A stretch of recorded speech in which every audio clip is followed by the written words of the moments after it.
አስከሬን መቁጠር እርግጥ የኔ ያልሞተ አሁን አስጠላን። እንዴት ምን ብዬ ልግለጸው? በየቀኑ አስከሬን መቆጠር ሆኗል። ስለዚህ አስራቱን በኩራቱን የምትበሉባቸው ልጆቻችሁ ሲታረዱ ሲሰቀሉ በገጀራ ሲጨፈጨፉ ሲሰቀሉ ያ ሁሉ መከራ ሲደርስባቸው አባቶቻችን የት ናቸው? የት ሄዳቸዋል? አልበለ አብ ማለት ነው። አባት የለንም ማለት ነው። አሁን እኮ አባት የለሽ ሆነናል። አባት የለሽ ሆነናል። እናውቃቸዋለን። የስልጣናችሁ ዘመን ጥቁር እንዳስለበሳችሁ እናውቃለን። ስልጣናችሁ ስለተነካ ነው የዚያን ጊዜ ጥቁር ያስለበሳችሁ። ዛሬ የት ሄዳችሁ ነው? ኦርቶዶክሳውያን እንዲህ ይሆኑ የት ናችሁ? አገዳዮቹ እና አስገዳዮቹ ጋር አብራችሁ ተመሳጥራችሁ ይመስላል። በእውነት ደግሞ ስለሆነም ምክንያቱም ስልጣን ላይ ያለ ሰው አሁን በቤተ ክርስቲያኒቱ ማለት ነው ስልጣን ላይ ያሉ ሰዎች ተገድለው ያውቃሉ? አንዳንድ የተገደሉ ካሉ እኮ ለገዳይ ላስገዳዮች የማይመቹ ከሆኑ ነው ይሄ መከራ የሚያገኛቸው እንጂ አይገደሉም። ያሩሲ መገደል የተጀመረው እኮ በእናንተ የጨረቃ ሹመት ምክንያት ነው። አስከሬን እየጠቀጠቃችሁ ወዳቸው መድረኩ ላይ ባረክ ነው ቤተክርስቲያኑን ቀደስ ነው ብላችሁ ወረዳችሁ ብዙዎች አላችሁ። አሁን ስልጣን አላችሁ። ለተገፈው ኦርቶዶክሳውያን በቋንቋ ለማይማረው ኦርቶዶክሳውያን ብላችሁ ነበር። አሁን የት ናችሁ? የት ነው ያላችሁ? በቋንቋው ለተገፈው ብላችሁ ከመጣችሁ እንግዲህ ኦርቶዶክሳውያን በመሆናቸው ምክንያት ኦርቶዶክሳዊ ከሆነ የትኛውም ቋንቋ ይናገር ነው መከራ እየደረሰባቸው ያሉ። ኦሮሚፋ ተናጋሪ ይሁን ትግረኛ ተናጋሪ ይሁን ሲዳመኛ ተናጋሪ ይሁን ወላይታኛ ተናጋሪ ጉምዝኛ ይሁን የትኛውም ይሁን ኦርቶዶክሳዊ ከሆነ የሆነ ታርጋ ሊለጠፍለት ይችል ይሆናል እንጂ እየተገደለ ነው። ስለዚህ ተቆረቆርንለት ብላችሁ በጨረቃ ሹመት አማካይነት ብዙዎቹን አስገድላችሁ ደም አስፈሰሳችሁ የመጣችሁበት ስልጣናችሁን ካስጠበቃችሁ በኋላ አሁንም ወደምትፈልጉት ከመጣችሁ በኋላ ኦርቶዶክሳውያን ይሄ ሁሉ መከራ ሲደርስበት የት ናችሁ? አባት የለንም። አባቶቻችን የት ናችሁ? አስራቱን በኩራቱን የምትበሉባቸው ልጆቻችሁ ሲታረዱ ሲገደሉ እንደ በግ ሲታረዱ እስመ በእንቲአሁ ይቀትሉነ ኩሉ አሜራ ስላንተ ዘወትር ይገሉናል እንዳለ ቅዱስ ዳዊት ዘወትር ሲገሉን ወኮነ ከማባግ ዘይጠብሁ እንደ ልደት እንደ ትንሳኤ በግ ሆነናል። ክርስቲያኖች እኮ እንዲህ ሆነናል። የተለያየ ምክንያት እየተፈጠረ በተለያየ ጊዜ የተነሳየ ልደት በግ ሆነናል። ኦርቶዶክሳውያን መከራ እያመጡ ያሉ ጋሮ ሸንተረሩ ሳይሆን በስደት አማካይነት ወደ ኢትዮጵያ የመጡት በስደት የተቀበልናቸው እንግድነት የተቀበልናቸው ያስተናገርናቸው መልካም ያደረግንላቸው ናቸው። እንግዲህ አሁን ክፉ ያደረጉብን ያሉ መልካም ያደረግንላቸው እግራቸውን አጥበን የተቀበልናቸው እርዋቸው እያለ ያበላናቸው መጠጊያ የሰጠናቸው መኗሪያ የሰጠናቸው ያዘንላቸው አካላት ናቸው። አሁን መከራ እያደረሱብን ያሉ። በስመ አብ ወወልድ ወመንፈስ ቅዱስ አሐዱ አምላክ። በመላው ዓለም ያላችሁ የእግዚአብሔር ቤተሰቦች ይልቁንም በመከራ ማይበል እያለፋችሁ ያላችሁ ኦርቶዶክሳውያን በእግዚአብሔር ስም እንደምን ሰነበታችሁ? እንደምን ዋላችሁ? እንደምን አመሻችሁ? አሜን። አምላካችን እግዚአብሔር ስሙ የተመሰገነ ይሁን። እናታችን ድንግል ማርያም በአማላጅነቷ አትለየን። ዛሬ አንዳንድ ሐሳብ ለማንሳት ነው።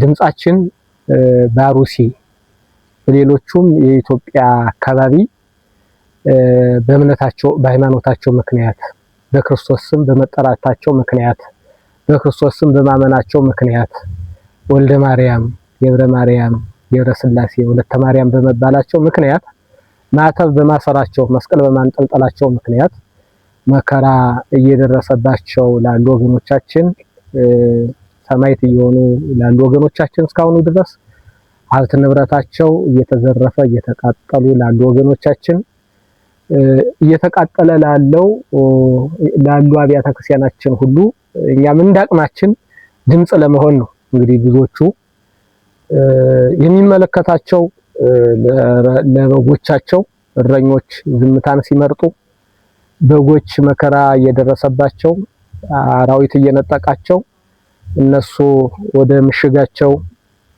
ሲቀመጡ እናያለንና እንደው እኛ ልጆች ብንሆንም እኛ ልጆቻችንን አይተውም ይነሱ ዘንድ ድምጽ ለመሆን ያህል ነው ዛሬ በዚህ ሚዲያ በእኛ ሚዲያ ለወገኖቻችን። ምክንያቱም የነሱ አካል የኛ አካል ነው። እጃችን ነው እዚያ እየተቆረጠ ያለው፣ አይናችን ነው ከዚያ እየወጣ ያለው፣ ጆሮአችን ነው እዚያ እየተቆረጠ ያለው፣ አንገታችን በላይ ራሳችን ነው እዚያ እየተቆረጠ ያለው፣ እግራችን ነው እየተቆረጠ ያለው።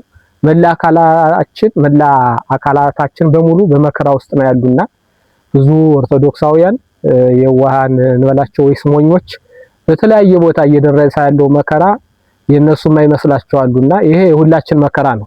እንግዲህ እጅና እግርነን ነው ሁላችንም ክርስቲያኖችና ለነሱ ድምጽ ለመሆን ያለው እንደመነሻ በመጽሐፍ ቅዱስ ውስጥ አንድ ቃል እናንሳ። ለምሳሌ በሰቆቃወ ኤርምያስ ምዕራፍ 5 ቁጥር 1 ጀምራችሁ ተመልከቱት፣ መልካም ነው።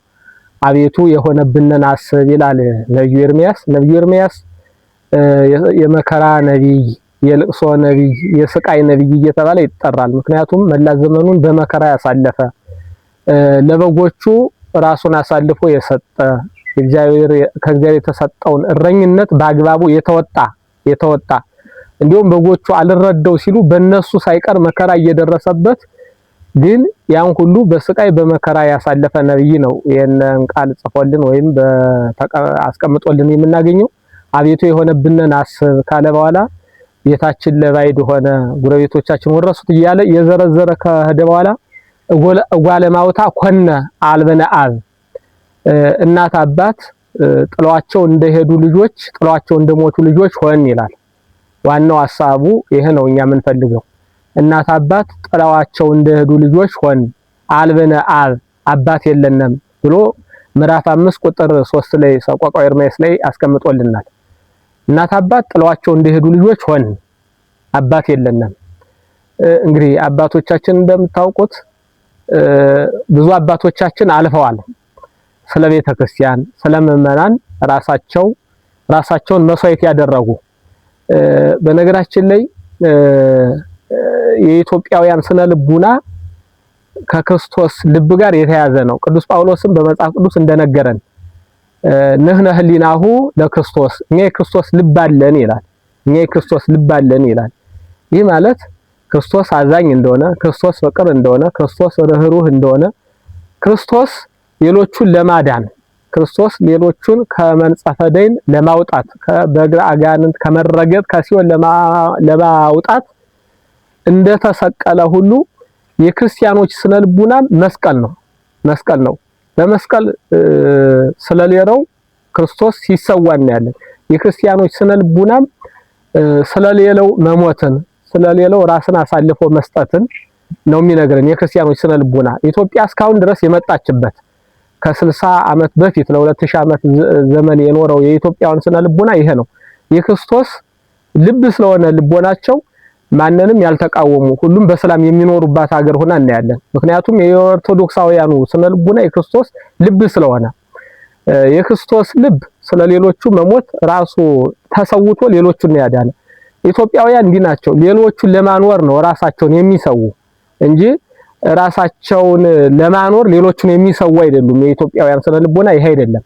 ለዚህ ነው በአራተኛው መቶ ክፍለ ዘመን በ330 ብናይ ከውጭ እንግዲህ ከሶሪያ ከሮም አካባቢ ተሳቱ ቅዱሳን የምንላቸው የኢትዮጵያ ታላላቁ ቅዱሳን እና አቡነ አረጋዊና አባ ገሪማ ወደ ኢትዮጵያ የመጡ በሌላው ዓለም ላይ ያለው ስነ ልቡና የተበከለ በመሆኑ አንዱ ለአንዱ ጠላት በመሆኑ ኢትዮጵያ ግን እንዲህ እንዳልሆነ በመረዳታቸው ምክንያቱም ስለሌላው መኖር እንጂ ሌላውን ገሎ ራሱን መኖር ያልሆነበት ሀገር ሰሙ ተሳቱ ቅዱሳን መጡ። በአምስተኛው መቶ ክፍለ ዘመንም አሁን የሚገሉን አካላት ወደ ኢትዮጵያ የመጡበት ምክንያት ነብዩ መሐመድ ራሱ ደጋገድ እንግዳ ተቀባይ ከንጉሷ ጀምሮ ስነ ልቡናቸው ጠንካራ የሆነ ስነ ልቦናቸው ርህሩ የሆነ ሌሎቹም የታሪክ ጸሐፊዎች እንደጻፉት ልክ እንደ እግዚአብሔር ናቸው ነው እነ ሄሮዶትስ የሚባሉት የታሪክ ጸሐፊያን እንደጻፉት ልቦናቸው ለሌላው የሚያዝን የሚራራ መሆኑን አውቀው ነብዩ መሐመድም ተከታዮቹን ወደ ኢትዮጵያ ሲልካቸው እናያለን። ስለዚህ የኢትዮጵያውያን ስነ ልቦና ተከባብሮ የመኖር ነው። የኢትዮጵያ አገረ እግዚአብሔር መባሏም ይሄ ነው እኮ አገረ እግዚአብሔር መባሏ እግዚአብሔር በስደቱም አስቀድሞ የጎበኛት በዕለተ ስቅለቱም ሲሰቀል ደሙ ሲፈስ ደሙ የነጠበባት ሀገር ናት። እመቤታችን በኪደተ እግሯ የረገጠቻት ቅዱሳኑ በሙሉ የመጡባት አገር ናት። እንግዲህ አገር ስንል ሰዎች ህዝቦቹን ማለታችን ነው እንጂ ዳራው ሸንተረረውን ማለታችን አይደለም። አሁንም በኦርቶዶክሳውያን መከራ እያመጡ ያሉ ዳራው ሸንተረሩ ሳይሆን በስደት አማካይነት ወደ ኢትዮጵያ የመጡት በስደት የተቀበልናቸው እንግድነት የተቀበልናቸው ያስተናገርናቸው መልካም ያደረግንላቸው ናቸው። እንግዲህ አሁን ክፉ ያደረጉብን ያሉ መልካም ያደረግንላቸው እግራቸውን አጥበን የተቀበልናቸው እርዋቸው እያለ ያበላናቸው መጠጊያ የሰጠናቸው መኗሪያ የሰጠናቸው ያዘንላቸው አካላት ናቸው። አሁን መከራ እያደረሱብን ያሉ ስነልቡናቸው የኢትዮጵያ ያልሆነ ማለት ነው። የኢትዮጵያን ስነልቡና ያልተላበሱ የሌላ ስነልቡና ገዳይ የሆነ ስነልቡና ያላቸው አካላት እንግዲህ በተለያየ ቦታ ይልቁንም ከ60 ዓመት የጀመረው ይልቁንም በዚህ 10 ዓመት ውስጥ በቤንሻንጉል በኦሮሚያ በተለያየ ቦታ በሶማሊያ ሰሜኑ ሀገራችን ሳይቀር የኦርቶዶክሳውያን ኢትዮጵያ የኦርቶዶክሳውያን መቃብር ሆናለች። ትናንትና ኢትዮጵያን የሰሯት ኦርቶዶክሳውያን እንደገና መቃብራቸው ሆናለች። ኢትዮጵያን እኮ የሰራች ይቺ ቤተክርስቲያን ናት። ኢትዮጵያን የሰሩ ኦርቶዶክሳውያን ናቸው። ኢትዮጵያንና ቤተክርስቲያንን ለያይቶ ማየት አይቻልም። ኦርቶዶክሳውያንና ኢትዮጵያን ለያይቶ ማየት አይቻልም። ኦርቶዶክሳውያንና ኢትዮጵያ እንደ መርፌና እንደ ክር ናቸው። ኦርቶዶክሳውያንና ኢትዮጵያ እንደ ነፍስና እንደ ስጋ ናቸው። ላይተን አናያቸውም። ሀገር የሰሩ እነሱ ናቸው።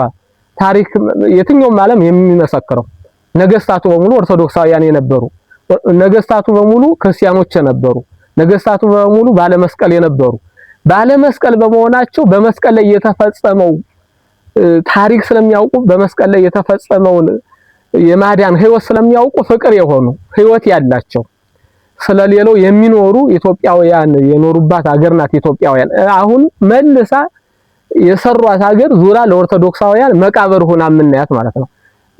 ትናንትና እግዚአብሔር የመረጣት ምንላት ኢትዮጵያ አይደለችም። አሁን ከአረብ የበለጠች ሀገር ሆናለች። ከሊቢያ የበለጠች ሀገር ሆናለች። ሊቢያ ወጣቶቹን እንደበላች በአረቡ በተለያየ ቦታ ኦርቶዶክሳውያን እንደተገደሉ ሁሉ አሁንም ኦርቶዶክሳውያንን የምትቀብር ሀገር ሆናለች ኢትዮጵያና አሁንም እየሆነ ያለው ይህ ነው።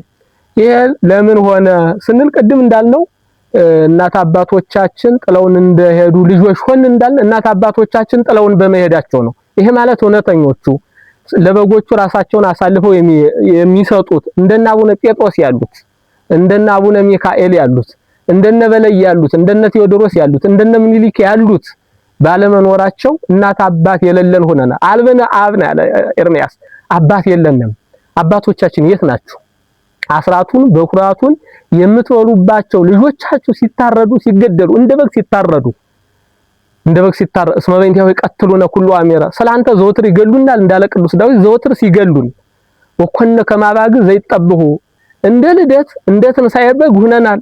ክርስቲያኖች እኮ እንዲህ ሆነናል። የተለያየ ምክንያት እየተፈጠረ በተለያየ ጊዜ የተነሳየ የልደት በግ ሆነናል። ስለዚህ አስራቱን በኩራቱን የምትበሉባቸው ልጆቻችሁ ሲታረዱ ሲሰቀሉ በገጀራ ሲጨፈጨፉ ሲሰቀሉ ያ ሁሉ መከራ ሲደርስባቸው አባቶቻችን የት ናቸው?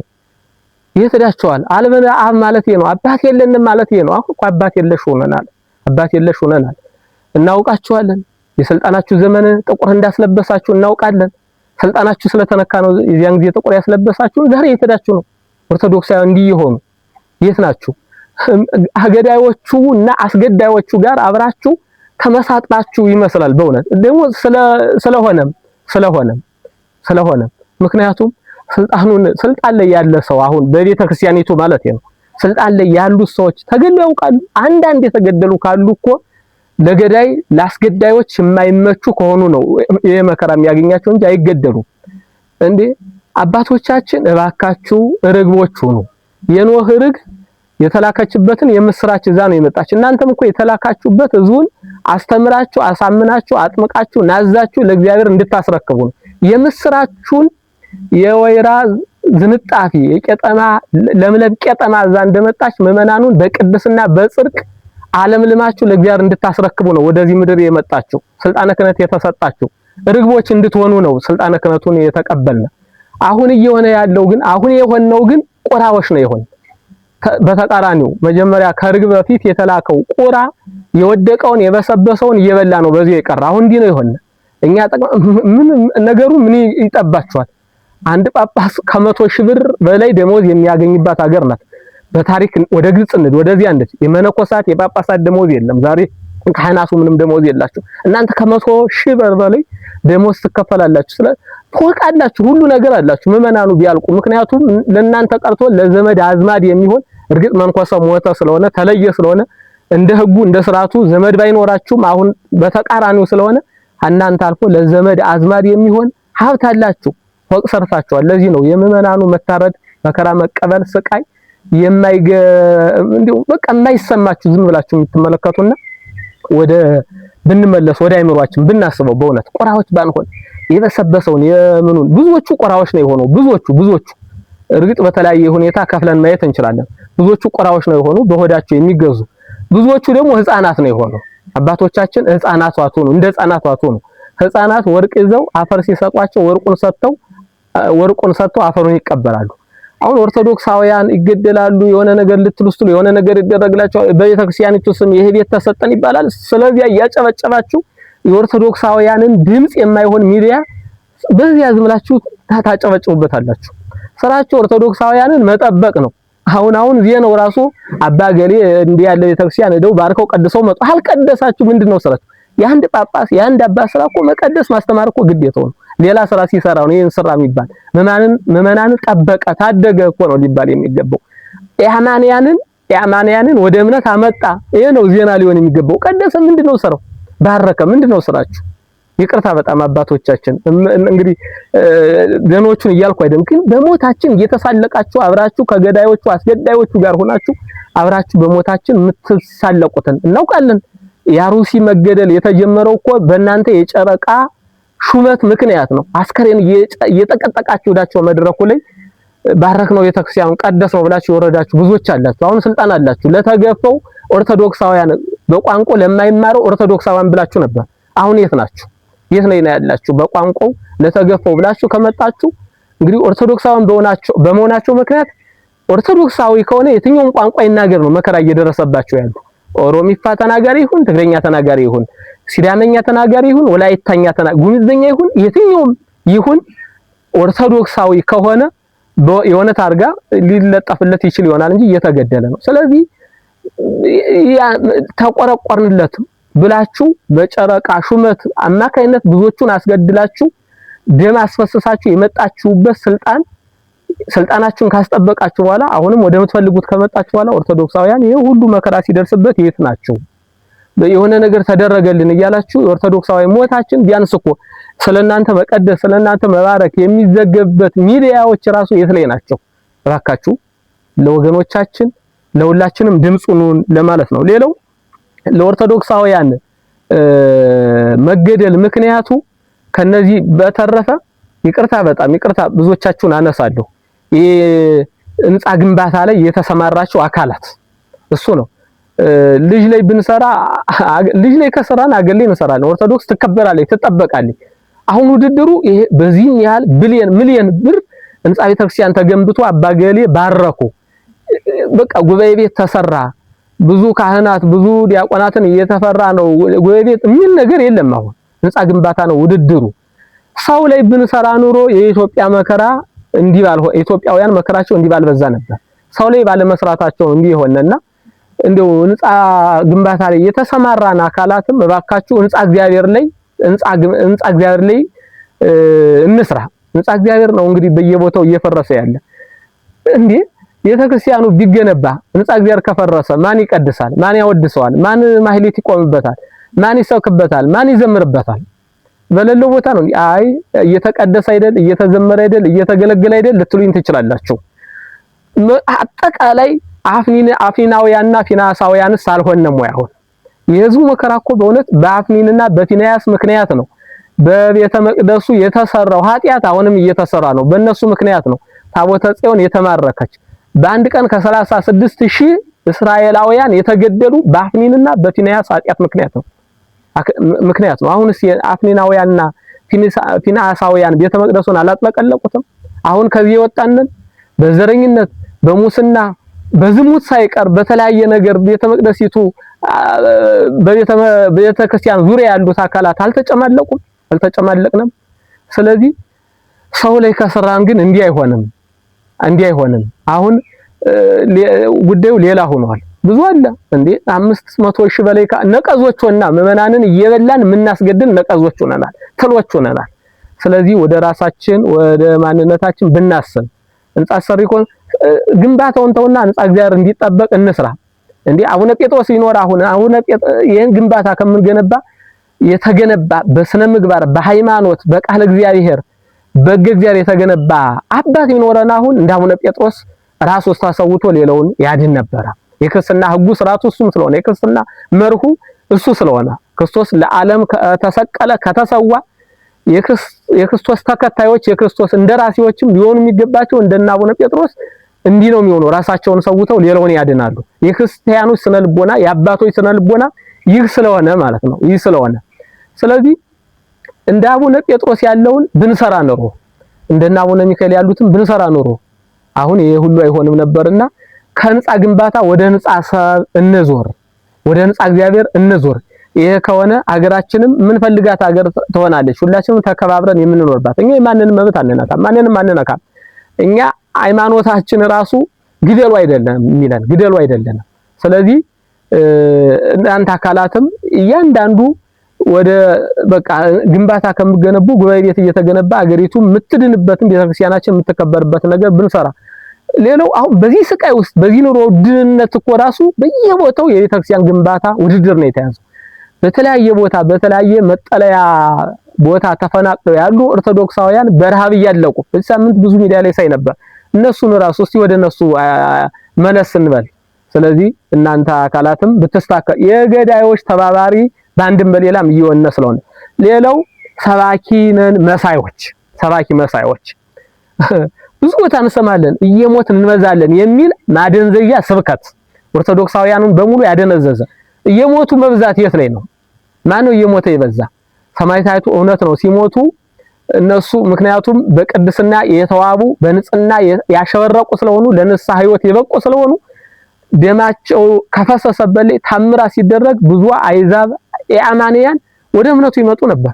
አሁን ለዚያ የሚያበቃ ንጽህና ቅድስና ለዚያ ታምራት የሚሆን አካል አለ ለምን እየሞትን እንበዛለን እንዴ? የቅዱስ ዮሐንስ አፈወርቅ አገረ ስብከት ቱርክ ናት። የነሶፊያ ቤተክርስቲያን አሁን ምንድነው ሙዚየም ነው። እነ ቆሮንቶስ በመጽሐፍ ቅዱስ የምናውቃቸው እነ ሮሜያ እነ ገላትያ እያንዳንዱ ምን አነሳቸው አገሮች ዛሬ ማን ናቸው? ዛሬ ክርስቶስ ያን ሁሉ ታምራት ያደረገበት አገራት አሁን የኦርቶዶክሳውያን ናቸው። እየሞትን እንበዛለን ማለት ምን ማለት ነው? ምን አይነት ስብከት ነው? ሰባካያን እናንተም ወደ ልቦናችን ብንመለስ እዙን አናደንዝዘው አገዳዮች ጋር አብረን ገዳይ አስገዳይ ጋር አብረን ቆመን ህዝቡን እያደነዘዝ ዝም ብሎ በየዋነት እንዲሞት ራሱን እንዳይጠብቅ አናደርገው። የሞቱ መብዛት የለም የሞቱ መቀነስ ነው እንዴ? ታሪክ ይጠና በዚህ 10 ዓመትና እዚያ በላይ ባለው ስንት በሚሊዮን የሚቆጠር ኦርቶዶክሳውያን አላለቁም። ስለዚህ መብዛት ማለት እሱ ነው። ስለዚህ ይሄንንም ብናስብበት ሰባካያኑ ሌላው ዝማሪያ ነው። በነገራችን ላይ የገዳይና አስገዳይ ተባባሪ ሁላችንም ሆነናል። ዝማሪያኑ ራሱ ያድጋለ ሀገር ኢትዮጵያን አይተዋትም ማለት ነው። ዝም ብሎ 24 ሰዓት ከዘፈን ያልተለየ በዝማሬ ስም አስረሽ ምቹ የሆነ መዝሙር መድረኩ እኮ አሁን በቃ ምን ወደ ቤተክርስቲያን እንኳን እየደነቆርን ነው በእውነት አሁን በስመ ቅዱስ ያሬድ የመጣ መዝሙር ግን ከቅዱስ ያሬድ ጋር ምንም ግንኙነት የሌለው ከተለያዩ የመናፈቃን መዝሙሮችና ዘፈኖች የተኮረጀ የተቀዳ ከዚያ ልዩነት የሌለው ዝማሬ ይዞ ያድጋ ለሀገሪቱ ኢትዮጵያን አይተዋትም። ይሄም የሞኞች ዝማሬ ነው። እንደዚህ የምትሉ በየቤተክርስቲያኑ ምዕመናን አስተውሉማ 24 ሰዓት በየአዳራሹ ከበሮ ነው። ነገረ እግዚአብሔር የለም። ነገረ ኢትዮጵያን መማር የለም። ነገረ ቅዱሳንን መማር የለም። ነገረ ማርያምን መማር የለም። መጸለይ የለም። መጾም የለም። መስገድ የለም። መጸለይ የለም። ስለዚህ ሁላችንም ወደ ልቦናችን ብንመለስ ብዙ ሰው ጉዞ ወደ ገዳም መጀመሪያ ጉዞ ወደ ልቦና እስቲ ወደ ልቦናችን እንመለስ። ሁሉም ወደ ገዳም ይሄዳል ወደ ልቦናው ሳይመለስ ማለት ነው። መጀመሪያ ወደ ልቦናችን እንመለስ። አሁን ይሄን ከሰማችሁ በኋላ ብዙ ሰዎች ተተቹን ይሆናል። ግን ሲቆም ብላችሁ አስቡ። በእውነተኛ ህሊና በክርስቶሳዊ ህሊና በእግዚአብሔራዊ ህሊና አሁን እኛ ምን እያደረግን ነው? ኦርቶዶክሳውያን አሁን ምን እየሆኑ ነው? ቤተክርስቲያን ምን ላይ ነን? እያንዳንዱ አባቶቻችን አሁን ምን እያደረጉ ነው? ምንድነው ስሜታቸው? ምንድነው አላማቸው? ምንድነው ግባቸው? ሁላችን ሲቆም ብለን በእግዚአብሔር ነው የምላችሁ። በእግዚአብሔር ስም በቤተክርስቲያን ሰው ነው የምጠይቃችሁ። በእግዚአብሔራዊ ህሊና በክርስቶሳዊ ህሊና በክርስትና ህሊና እስቲ ራሳችንን እንመርምር። 24 ሰዓት በየቤተክርስቲያኑ በየአዳራሹ ከበሮ መደብደብ በቃ ትምህርት ጉባኤ ተብሎ ይዘጋጃል። ወንጌል የሚሰበክበት ጊዜ ይሄ አይነት ዝማሬ ይሄ ይባላል። ወንጌሉ እዚያ ደግሞ ኢትዮጵያውያንን የሚጠብቅ አይሆን፣ ኦርቶዶክሳውያንን የሚጠብቅ አይሆን። የቤተክርስቲያን ስርዓት የግለሰቦች ስብከት ሆኗል። አሁን አባገሌ ልማት አባት የሰላም እንደዚህ በቃ አሁን እንደዚህ ነው እየሆነ ያለ። ክርስቶስን የምንሰብከው መቼ ነው? ቤተክርስቲያኒቱ እርግጥ ከመሰረቷ እስከ ጣሯ ክርስቶስን ተሰብካለች። ሌሎቹ እንደሚሉት አይደለም።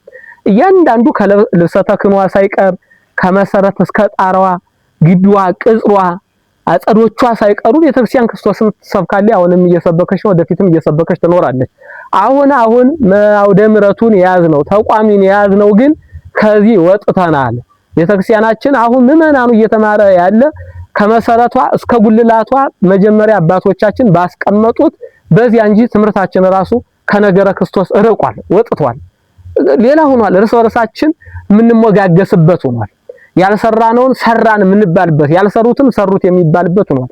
ሰላም ያልሆነውን እንደ ነቢያት ሐሰት ሰላም ፄዋው የለም ሰላም ነው ምርኮ የለም ይሉ እንደነበረ ነቢያት እነ ኤርምያስ ምርኮ ሊመጣ ነው መከራ ነው ሊመጣ ነው ሲሉ ሰላም ነው ውሸተኛ ነው እያሉ የሐሰት ስብከት ይሰብኩ እንደነበሩ አሁንም ሆኗል።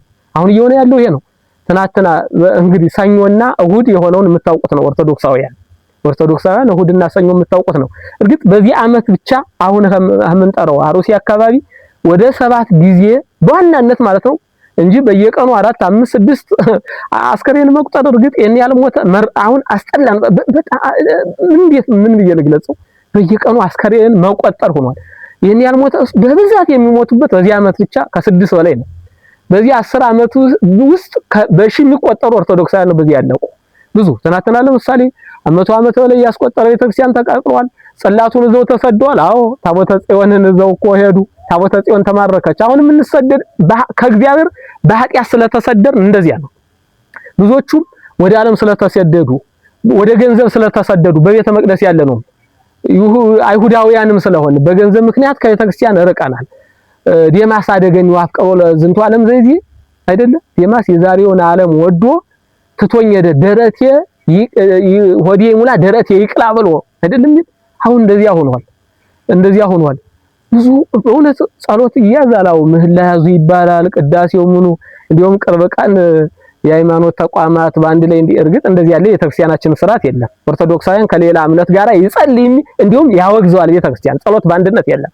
ብርሃንን ከጨለማ ጋር የእግዚአብሔርን ታቦት ከጣዖት ጋር ምዕመናን ከመናፍቃን ጋር አንድ የሚያደርጋቸው የለም። ቅዱስ ጳውሎስ ይታያ እንዲሁ ሌላውንስ መጻሕፍት ሌላ ትሉናላችሁ። መጽሐፍ ቅዱስ ጳውሎስ አስቀምጦ ብርሃንን ከጨለማ ጋር ምዕመናንን ከመናፍቃን ጋር የእግዚአብሔርን ታቦት ከጣዖት ጋር እግዚአብሔርን ከዲያብሎስ ጋር አንድ የሚያደርጉ የለም።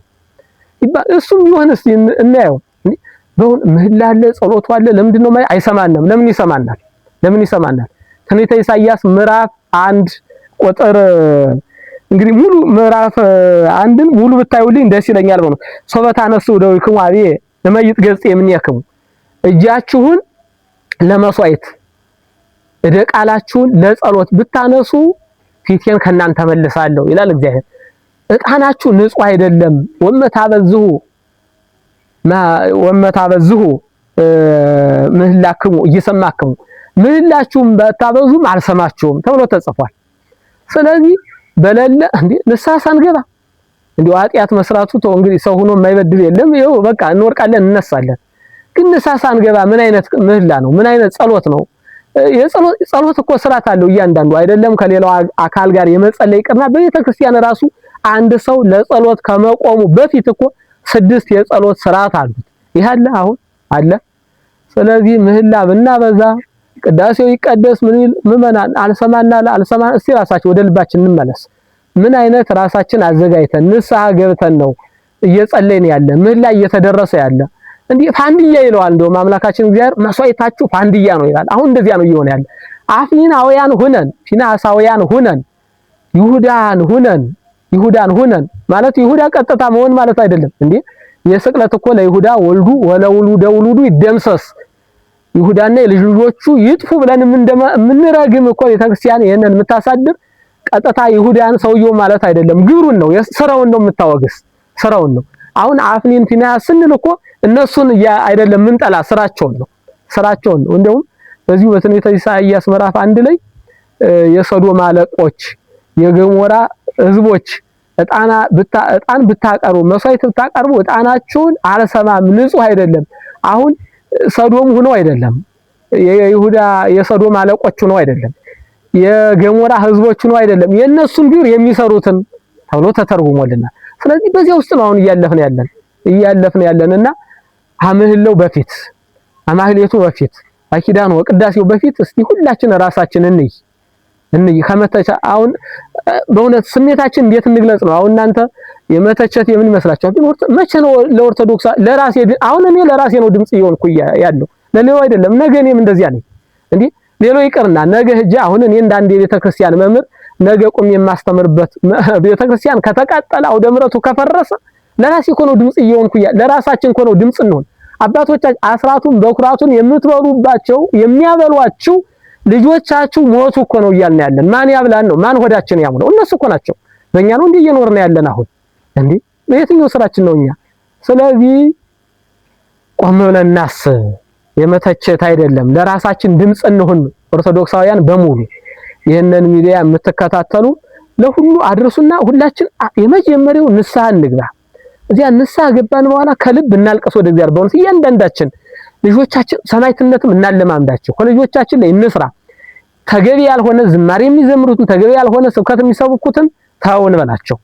አገራችን አይተዋትም እንዲህ የሚባል የለም። ካልጸለይን ንስሐ አልገባን ድርሻችን ካልተወጣን እያንዳንዳችን አገር እንደ ሀገር እንድትቀጥል ቤተክርስቲያን እንደ ቤተክርስቲያን ኦርቶዶክሳውያን እኛ ራሳችን ለመቀጠል እያንዳንዳችን ድርሻ አለን። ስለዚህ ከልጆቻችን ጀምሮ አገር ለማስቀጠል ቤተክርስቲያን ለማስቀጠል ኦርቶዶክስን ለማስከበር ከዛሬ ጀምሮ የመጀመሪያው ምን ላይ እንዳለን ቆም ብለን እናስብና ንስሐ እንግባና እናልቀስ። ምእመናን ማንም የላችሁ ምእመናን እናንተ አልቀሱ እናንተ ንስሐ ግቡና አልቀሱ።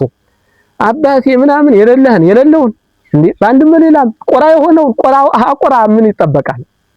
ከርግብ ነው ቁም ነገር የሚጠበቅ። ከዝንብ ማር አይጠበቅም። ከንብ ነው ማር የሚጠበቅ። ሆዴ ሙላ ደረቴ ይቅላ ብሎ ንጉስ የወደደውን ዘመን ያመጣውን መስሎ ከሚሄደው ምንም መጠበቅ አይጠበቅብንም። ስለዚህ ራሳችን ንስሐ እንግባና የሚሰሙን አሉ። አዎ እውነት በእውነት ብዙ ካህናቱ ብዙ ዲያቆናቱ ከናንተ ጋር አብረው እየተሰደዱ ነው፣ አብረው እየታረዱ ነው።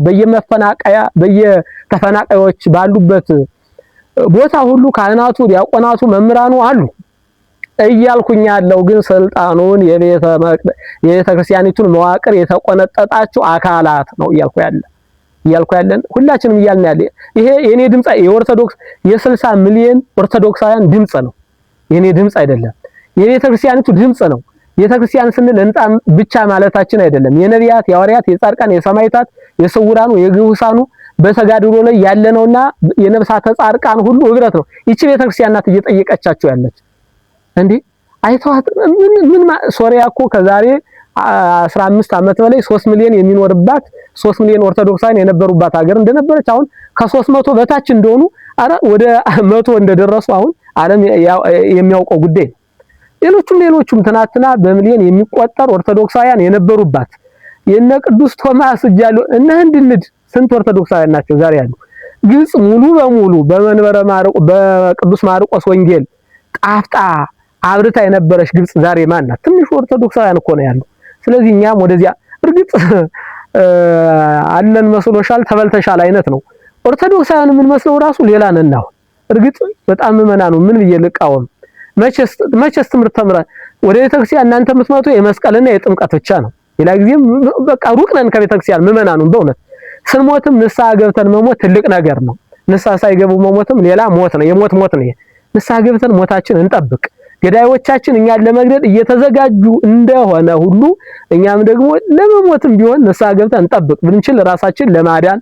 ያለዚያ ግን ሙተን የሞት ሞት ላለመሞት ወደ እረፍት እንድንነድ ራሳችን መጠበቅ ይኖርብናልና ሁላችንም እንግዲህ ድርሻችን እንወጣ ለማለት ነው።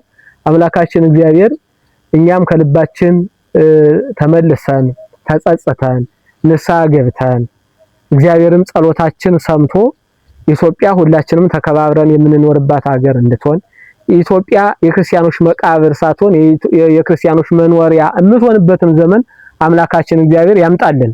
ምክንያቱም የሞተው ሞቶ እኮ ሊነጋ ይችል ይሆናል። አፍኒት ናያስ አሁን ትናንትና ታቦቱን እዘው ተሰደዱ። አንዱ ቤተክርስቲያን እንደዚያ ሁሉ አፍኒና ፊናስ ታቦተ ጽዮንን ዘወዱ። እነሱ ሞቱ፣ ሌሎቹ ሞቱ። ታቦተ ጽዮን ተማረከች። ታቦተ ጽዮን ድል አድርጋ ሳሙኤል ሲነሳ መጣለች። የቤተ ክርስቲያኒቱን መዋቅር ነገ ሳሙኤሎች ሲቆጣጠሩት፣ ነገ ወደ ቤተ መቅደሱ ሳሙኤሎች ሲገቡ፣ ነገ ወደ ማህሌቱ ሳሙኤሎች ሲመጡ፣ ነገ ሳሙኤሎች ዘማሪያን፣ ነገ ሳሙኤሎች ሰባኪያን፣ ነገ ሳሙኤሎች ጳጳሳት፣ መነኮሳት፣ ካህናት፣ ምዕመናኑም እንዲህ ሲመጡ ታሪክ ይመለሳልና የኦርቶዶክሳውያን መኗሪያ ሁላችንም ተከባብረን የምንኖርባት አገር እንድትሆን አምላካችን እግዚአብሔር በቸርነቱ ይርዳን። ክርስቲያኖችን መከራ በቃ ይበልልን፣ ያረፉትን ባጸደ ነፍስ ያሳርፍልን። ሁላችንም መሞት አይቀርምና ለንስሐ ሞት እንድንበቃ አምላካችን ይርዳን፣ ይቆየን። ሁላችንም ለአሩስ በኢትዮጵያ በሙሉ መከራ ለሚቀበሉ ኦርቶዶክሳውያን ሰማዕታት ሁሉ ድምጻችንን እንስጥ። በተለያየ ሙያ ያላችሁ አርቲስቶች እያየሁ ነው ብዙ ሰዎች ሌሎቹም እንዴ አካላችሁ እናንተ እኮ ከዚህ አንዱ ናችሁና ሁላችሁም የሚመለከታችሁ ኦርቶዶክሳውያን ሚዲያዎች በሙሉ እንግዲህ ስንነጋገረው እንደቆየን ሁላችንም ቅድም ብያለሁ ድምጽ እንሆናቸው ሳይሆን ለራሳችን ድምጽ እንሆን ነውና ይሄ ቪዲዮ የሚደርሳችሁ ሁሉ በቲክቶክም በዩቲዩብም ሁላችሁም ሸር አድርጉት። አሁን እኔ የተሻለ ሐሳብ አቅርብ ያለው ብዬ አይደለም፣ ግን ሌሎቹም የተሻለ ሐሳብ እንዲያቀርቡና ድርሻቸው እንዲወጡ አባቶች የተኙትን ምውታንን ሁላ ለመቀስቀስ ድርሻችሁ እንድትወጡ አደራ። በቤተክርስቲያን ስም በድንግል ማርያም ስም በእግዚአብሔር ስም አደራ ለራሳችን ድምጽ እንሆን ማለት ፈልጋለሁ። ድምጻችሁን ስጡ። እርግጥ ዓለም ለቀደመና ለጉልበተኞች ስለሆኑ ከዓለም ምንም አንጠብቅም። የምንጠብቅ ከእግዚአብሔር ነው። ዓለም ለጉልበተኞችና ለቀደሙት ናት። ዓለም እንደዚያ ናት። እንዳለም የምናየው አሁን እየሆነ ያለው እንደዚያ ነው። እንዳገርም እንዳለም የምናየው እሱ ስለሆነ ብዙ ነገር የምንጠብቅ ከራሳችንና ከእግዚአብሔር ነው መጠበቅ ያለብን። ከራሳችን የሚጠበቅ አለ፣ ከእግዚአብሔር ብቻ አይደለም የሚጠበቅ። የራሳችን ድርሻ መወጣት ይኖርብናል። ይህንን አድርገን እንድንኖር አምላካችን እግዚአብሔር ይርዳን። ይቆየን።